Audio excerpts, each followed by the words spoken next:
Hello everyone. Today we'll start the energy, the part where only the energy is different forms of energy and the conservation of energy and conversion of energies are present. Okay. So in energy we have already noticed that one is this actually coming from the work done. Okay, or work simply if you talk about. Suppose we have some amount of we have given some amount of force to an object, and if the body has displaced by a certain amount in a particular direction, then we have to say that work has been done there. And for that reason you have to give this one, you have to give the energy to the object. If you not apply any type of energy, then the work done is not possible. Or you, if you not give any type of force to an object, then definitely the energy that the work done is not possible. Now here in your syllabus so many types of energies are present. Suppose if you talk about the mechanical energy, that means we are talking about the kinetic energy, potential energy. Suppose if you talk about, simply we will in the basic form we will just talk in this chapter. Next, the chemical energy. If you talk about some chemical reaction, if you talk about where some amount of energy is coming. Suppose you are talking about the heat energy, suppose you are talking about the sound energy, suppose you are talking about the electrical energy, suppose you are talking about the electromagnetic energy. So these all forms are actually just based on the energy, the different forms of energy, and from one form to other form it is definitely possible. We can convert one form of energy to another form of energy. Suppose we are first talking about the potential energy, then I am talking about the kinetic energy. Okay, so suppose you are talking about the potential energy,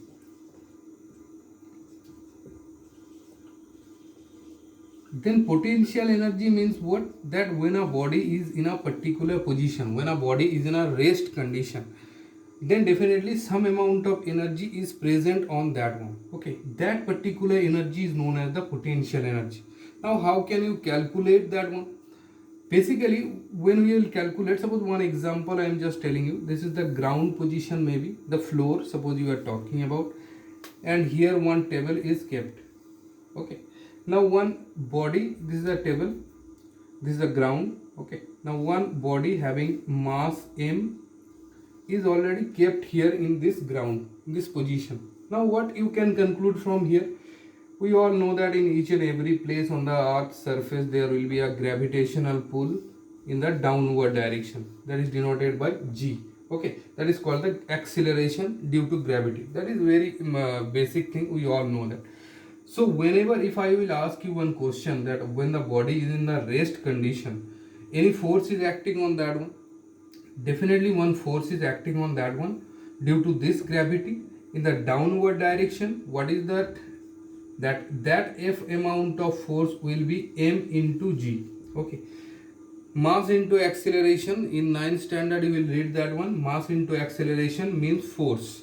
Here m is the mass of the body and g is the acceleration, that means acceleration due to gravity, you can also tell. So definitely mg amount of force is acting on this particular position when the body is kept on the ground, on the floor. Now if you just want to put this body, if you want to pull this body, and if you want to keep this body on the top of the table, then what you have to do? You have to do some amount of work, isn't it? Again I'm repeating the term, just try to understand that if the body is kept here in the rest condition, if you want to just put this body here in this position, if you want to keep this body here, then definitely you have to do some amount of work. Suppose you have given the displacement, suppose the height of this table from the ground is h amount, then how much work you have done? You have to do the work, maybe you understood that one. How much work we have done? Simple formula, work done, we know that one, that is nothing else, that is force into displacement.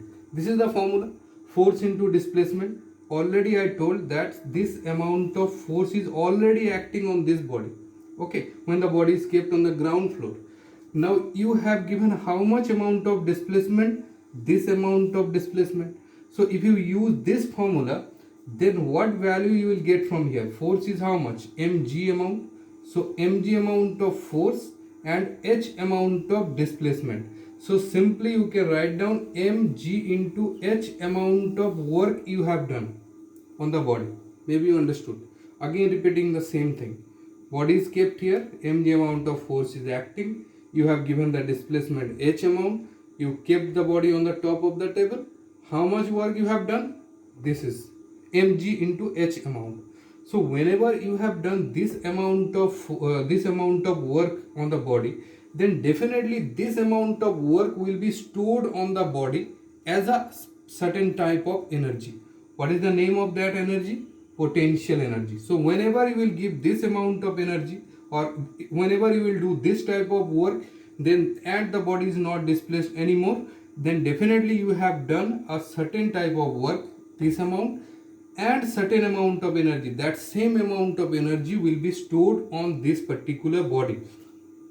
What is that one? That potential energy is equal to mgh. In this way you will get that one. When the body is kept here, now question is, this is suppose the B position and this is maybe the A position. When the body was kept in the A position, is there any potential energy? Definitely potential energy was present. You have to calculate the height of that one, then mg is already acting on that one. Okay, so mgh you have to calculate. So while you will calculate the potential energy, you have to calculate these all things. Okay, so mass is to be known to you, gravity is already a known value, h means how much displacement you are giving on the body. That all things you have to calculate, then you can able to calculate the potential energy. Sometimes it is known also as a gravitational potential energy, because we are doing the work against whom? Against the gravity acting on the body. Clear? So these all things are here. So many numerical may come from here also, that I will tell you later on. Next one is what? Now next, some condition I am just talking about. Okay, one condition, suppose you are talking about that in a rotational case. Okay, suppose one orbit is there. Okay, now in this orbit, while you are talking about, then in a particular position, suppose you will just keep the body here, m amount of mass is present on the body. Suppose this is earth you are talking about, surface of earth, this one, and this one is the center of the earth. Then if I will ask you that how can you calculate the force acting on the body? Force means definitely m into g amount, but I mean to say that what is the direction of that force. Okay, three conditions I am giving you. A position, here is the B position where the body is kept, same amount of mass, and the third one when the body is just here only, same mass. So each and every time the gravitational pull will be towards the center of the earth. This is the center, in this direction, in this direction. Okay, and each and every time you will get this amount of force. Force is a vector quantity, we all know that. So it will definitely have a direction towards what? Towards the center of the earth. So this is actually you have to know. Next one, the kinetic energy. Okay, so while you are talking about the kinetic energy, then the opposite type of thing you will get. In the potential energy, we have discussed that the body was in the rest condition. But in case of kinetic energy, suppose you are talking about, then the body is having some amount of motion. So when the motion will come, then one term will definitely come. What is that? Speed or velocity. Why I am just talking about speed or velocity? Because if the body will go in a particular direction, then velocity will come, because velocity is a vector quantity. And when the body is moving in not a particular direction, then the speed will come. But within these two, any such term will be there. Otherwise, you won't be able to get this kinetic energy on a body. So, simple example, this is the floor. Okay, this is the mass of the body, m amount. Now this body is just try to move in this direction. Now it shifted its position. Definitely suppose d amount of displacement it got, and maybe from A position to B position it took the time t amount. Okay, then how can you calculate? The first we are going to, it is moving in a direction, so we are talking about the velocity here. So definitely velocity will be how much? We know that one, displacement by time, you can write down. And if it is having a mass m amount, then kinetic energy will be how much? That is half m into v square. So this amount of thing you will get in case of kinetic energy, and numerical will come from this formula only. Okay, so that much only. In the next video I will tell you some numericals related to these all energies.